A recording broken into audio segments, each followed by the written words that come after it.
দেশ বর্তমানে গ্যাস সংকটের মধ্যেই আছে। গ্যাস সংকট কেটে গেলে সারের ঘাটতি থাকবে না বলে মন্তব্য করেছেন শিল্প উপদেষ্টা আদিলুর রহমান খান।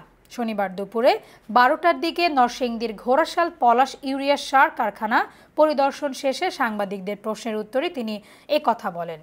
এ সময় শিল্প উপদেষ্টা আরও বলেন, গত 15.5 বছরে গ্যাস খনন করা হয়নি। বাপেক্সকে বসিয়ে রাখা হয়েছিল। ভোলা থেকে গ্যাস উত্তোলনের চেষ্টা চলছে।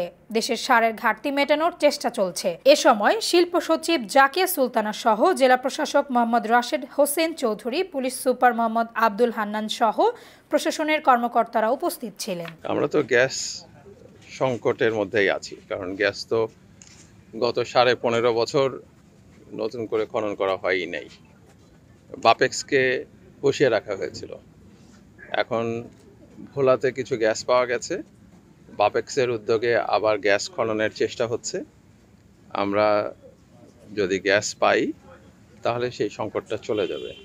সেই জন্যই আমরা কখনো এই কারখানা কখনো ওই কারখানা এইভাবে করে সার উৎপাদনের চেষ্টা করছি, যেন দেশে সারের সংকট না থাকে, যেন কৃষকরা তাদের কৃষিকাজের জন্য সার পান।